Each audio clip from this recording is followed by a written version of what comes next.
Amen. Praise the Lord. At sa oras pong ito tayo po darako na po sa pinakamahalagang bahagi ng ating banal na programa na kung saan po ang pagkikinig at pag-aaral po ng banal na salita ng ating pinakamalaping Jesus. Maaari po natin i-take note ay sulat upang tayo pagpalain ng malaping Panginoon. Akin na pong binibigay po pagkakataon sa ating beloved ordained preacher, beloved brother Boy Kaluya.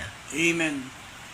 Purihin po ang ating pinakamalapang Panginoon. God bless you sa ating beloved MC, beloved brother Paulo.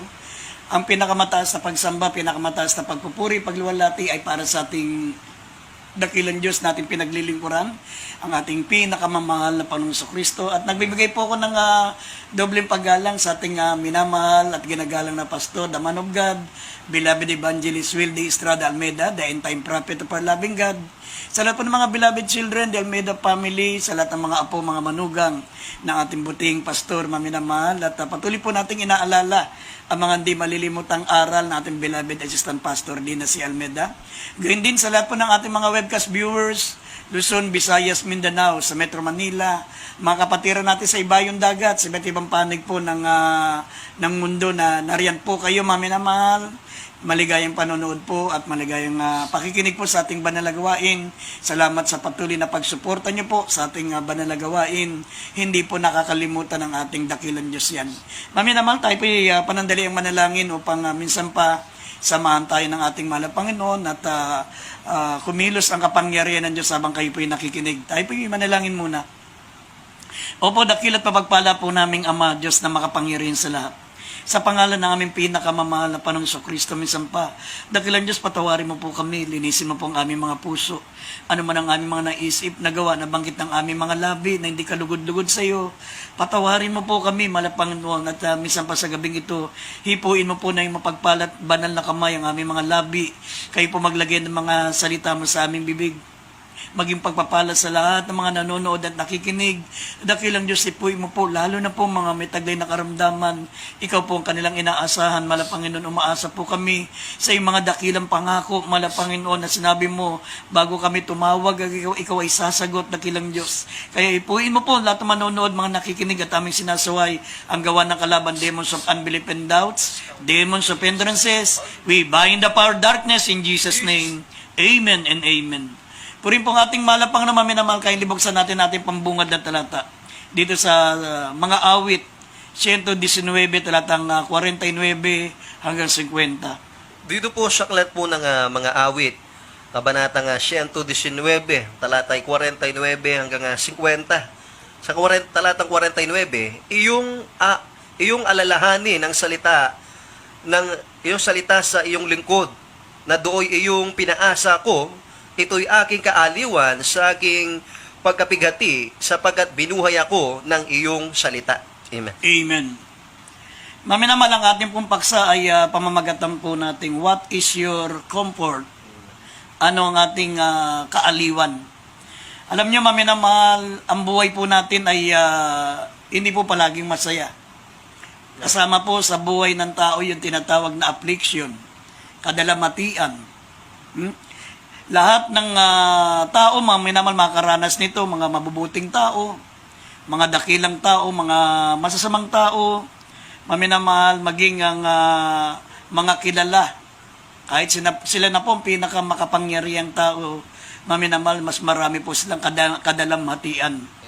Kaya nga, maminamahal, sinabi ng banal na kasulatan, ang tao ay mayroon lamang maikling buhay. Sabi ng Job 14 verse 1, sabi rito, maminamahal, man is that born of a woman is of few days and full of trouble. Ang mga tao, maminamahal, na sinilang ng babae, sabi, ay kakaunti lang ang buhay nila, pero punong-puno pa ng kapigatian, punong-puno pa ng kaguluhan. Kaya kung matutunghayan po natin dito sa banal na kasulatan, maminamahal, si Haring David po ang pinakadakilang halimbawa na dakilang tao na nakasulat sa banal na kasulatan, maminamahal, na paano niya ginagamit ang banal na salita ng Diyos, maminamahal, sa kanyang mga kadalamatian, sa kanyang mga pagsubok. Alam niyo, si Haring David, maminamahal, naranasan niya po sa kanyang buhay.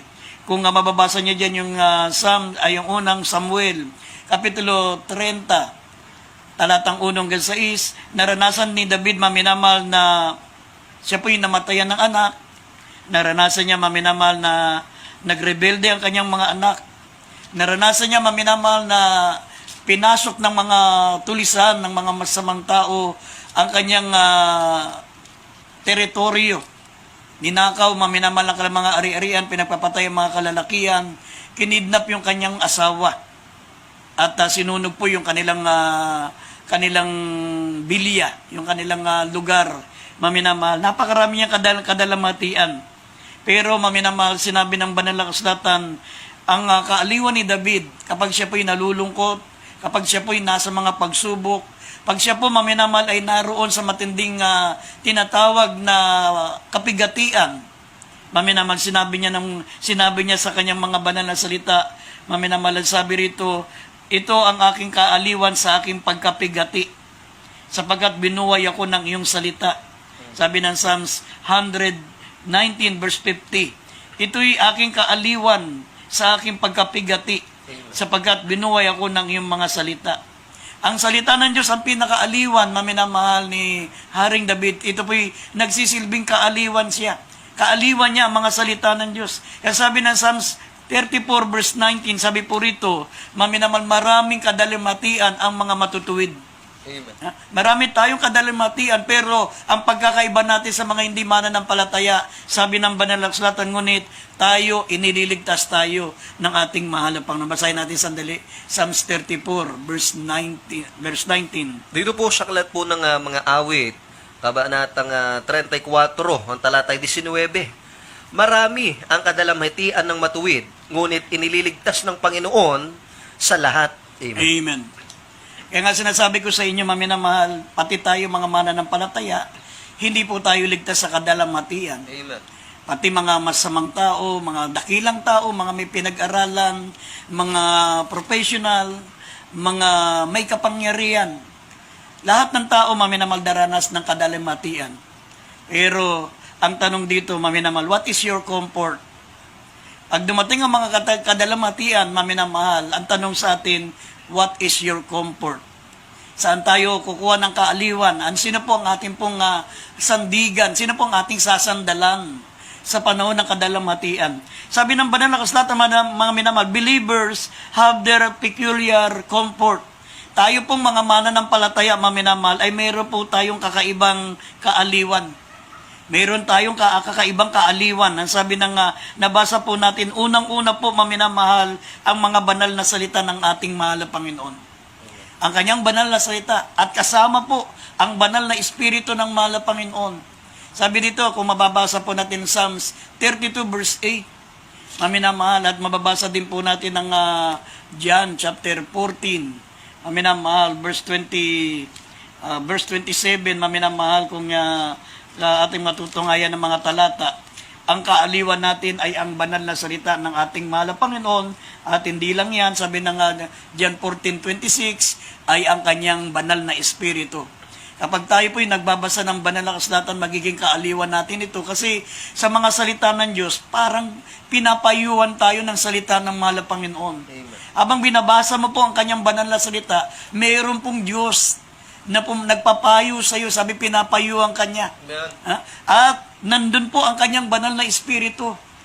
Ang kanyang banal na espiritu ay magiging kaaliwan po natin. Sabi nga ng Biblia, papayuhan kita, nakatitig ang aking mga mata. Ibig sabihin, hindi lamang basta salita ng Diyos, habang tayo po'y nakatungay sa salita ng Diyos, mga minamahal, nakatitig sa iyo ang ating mahal na Panginoon sa pamagitan ng kanyang banal na espiritu. Basahin po natin yung Psalms 32 verse 8 at John 14:26, kaya hindi basahin natin. Dito po sa aklat po ng mga awit, ang kabanatay 32, talatang 8, aking ipaaalam sa iyo at ituturo sa iyo ang daan na iyong lalakaran.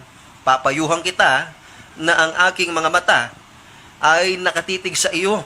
Dito po sa John 1, kabanatang 14, talatay 26. Datapwat ang mga aliw sa makatuwid bagay, ang Espiritu Santo na susuguin ng Ama sa aking pangalan, siya ang magtuturo sa inyo ng lahat ng mga bagay at magpapaalaala ng lahat na sa inyo'y aking sinabi. Amen. Amen. Yan po, maminamal ang unang kaaliwan po natin. Ang mga banal na salita ng Diyos. Sabi ng banal na kasulatan, mga minamahal, aking ipapaalam sa iyo at ituturo sa iyo ang daan ng iyong lalakaran. Kasi pag nandun ka sa kadalamatian, pag nandun ka maminamahal sa panahon ng kaguluhan, stress ka. Hindi mo alam kung anong gagawin mo, kaya yung iba maminamahal nagpapakamatay sila. Ang iba naman maminamahal ay nagpapakalunod sa alak. Ang iba naman, maminamahal, ay lalong pinahirapan yung kanilang mga sarili. Kasi hindi nila alam saan sila susuling, sinong lalapitan nila, mga minamahal. Pero tayong mga anak ng Diyos, sabi ng Biblia, maminamahal, believers have their peculiar comfort. Tayo pong mga mananampalataya, meron tayong kakaibang taga-aliw. Una-una, ang kanyang banal na salita. At ang Espiritu ng Diyos. Habang pinapayuhan tayo ng banal na salita ng Diyos, sabi ng Biblia, ang aking mga matay nakatitig sa iyo. Ang aking mga matay nakatitig sa iyo, sabi ng mahal na Panginoon, ito po yung kanyang banal na Espiritu.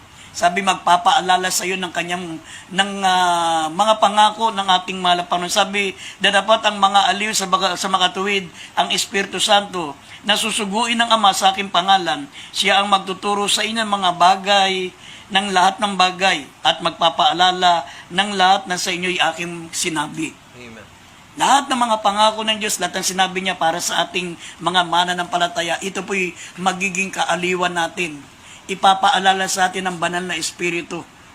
Kaya nga, may mga mananampalataya, maminamal, kapag nasa kapigatian, minsan nasa harap na nila yung kaaliwan, hindi pa nila maminamal makita. Amen. Nasa kanila na yung kaaliwan, katabi lamang nila, hawak-hawak pa nga nila. Nandun pa sa kanilang mga puso, maminamal, pero minsan nakakalimutan natin na ang kaaliwan natin ay ang banal na salita ng Diyos at ang kanyang banal na Espiritu. Kung saan-saan pa tayo bumabaling, kung saan-saan pa tayo mga minamahal lumalapit na hindi natin alam, katabi lang natin. Amen. Nasa puso pa nga natin. Katulad ni Hagar, maminamahal, nung siya'y pinalayas, maminamahal ni Sarah. Ni Sarah, yung asawa ni Abraham, mga minamahal at sila naglakbay doon sa tinatawag na disyerto. Halos mamamatay na sila sa kagutuman, mamatay na sila sa kauawan. Katabi niya na lamang po, maminamahal, yung balon ng tubig na pwede siyang malunasan ng kalang kahirapan yung kanilang kauawan. Pero hindi nila nakikita. Maminamahal. Bakit? Kasi nakapokus siya dun sa kapigatian. Sabi rito sa Genesis 21 verse 19, tungayan po natin, kaharap na ni Sarah yung tubig na makapagbibigay sa kanya ng kaaliwan, pero hindi niya pa makita-kita. Tutuklawin na lang siya, hindi niya pa alam. Sabi dito, basahin natin. Dito sa aklat ng Genesis o Genesis, kabanatang 21, talatang 19. At idinilat ng Diyos ang kanyang mga mata at siya'y nakakita ng isang balon ng tubig at naparoon at pinuno ng tubig ang bangang balat at pinainom ang bata. Amen. Amen. Maminamal, nandun na siya sa gitna ng disyerto, hindi niya makita yung tubig na ito'y magsisilbing kaaliwan sa kanya sapagkat sila po ay nasa matinding pagkauwa, mamamatay na sila. Pero maminamahal, nung idinilat ng anghel ang kanyang mga mata, sabi, nakita niya sa harap niya na lamang. Nasa harap niya na pala yung tubig na magbibigay sa kanila ng kaaliwan sa panahon na yun sapagkat sila po'y nasa matinding pagkauwaw. Ganon din minsan ang mga mananampalataya. Minsan nakakalimutan natin ang salita ng Diyos. Minsan nakakalimutan natin na lagi natin kasama ang Espiritu ng Diyos. Sinabi ng banal na kasulatan, I will not leave thee nor forsake thee. Hindi kita iiwan, hindi kita pababayaan, sabi ng mahal na Panginoon. Kasama niyo ko hanggang katapusan ng sanlibutan sa pamagitan ng kanyang banal na Espiritu. Pero minsan kapag nasa kapigatian na tayo, nakakalimutan natin yan. Amen. Tayo po, maminamahal, ay humahanap ng ibang kaaliwan. Sabi nga rito sa Roma Kapitulo 15, talatang 4, sabi rito, sapagkat anumang mga bagay na isinulat dahil sa ikatututo natin, upang sa pamagitan ng pagtitiis at pag-aliw ng mga kasulatan ay magkaroon tayo ng pag-asa. Yeah. Narito yung pag-asa natin. That's right. Kapag tayo po, maminamahal, ay sumandig sa salita ng Diyos, Ito'y makapagbibigay sa atin ng pag-asa sa panahon ng ating kapigatian. Sa panahon na tayo po'y nasa dalamhati. Mararamdaman mo, maminamahal, habang binabasa mo ang salita ng Diyos, parang mismong ang mahal na Panginoon ang nagsasalita sa iyo. Kaharap mo mismo ang ating mahal na Panginoon. Bigla na lang tutulo ang iyong mata. Bigla na lang tutulo ang iyong mga luha sa iyong mga mata. Mararamdaman mo ang presensya ng mahal na Panginoon. Pagkatapos niyan, mga minamahal, para ka nang nabunutan ng tinik. Papalitan na ng kagalakan, mga minamahal, ang ating kalungkutan. Sa pamagitan ng kanyang mga banal na salita, habang binabasa natin ang mga banal na salita ng Diyos, mararamdaman po natin yung presensya ng mahal na Panginoon. Ipapaalala sa atin, maminamahal, na sabi ng Biblia, papayuhan kita na ang aking mga matay nakatitig sa iyo. Amen. Nakatitig sa iyo, maminamahal. Kaya nga sabi dito sa Psalms 119, verse 76 and 77, basahin po natin, maminamahal, ang mga pangako ng ating pinakamamahal na Panginoon. Sabi rito, basahin po natin. Dito sa aklat mo ng sa mga awit, 119 talatang chapter 19 verse 76 hanggang 77. Dito sa 76, isinasamo ko sa iyo na maging kaaliwan ko ang iyong kagandang loob ayon sa iyong salita sa iyong lingkod. Dumating nawa sa akin ang iyong malumanay na kawaan upang ako'y mabuhay sapagkat ang kautusan mo'y aking kaaliwan. Amen. Amen. Amen. Yan po, maminamahal. Ang kautusan ng ating mahal na Panginoon, ito po ang ating kaaliwan. Amen. Sabi rito, maminamahal, dumating nawa sa akin ang iyong malumanay na kaawaan upang ako'y mabuhay sapagkat ang kautusan mo'y aking kaaliwan. Yeah. Ang salita ng Diyos, maminamahal, ito po'y pinagmumulan ang maminamahal ng ating pong kaaliwan. Ito po yung tinutukoy sa banal na kasulatan na nabasa po natin, kakaibang kaaliwan. Kakaibang pinagmumulan ng ating kaaliwan ang salita ng Diyos. Sapagkat ang salita ng Diyos, maminamahal, ito po'y punong-puno ng pangako. Full of promises.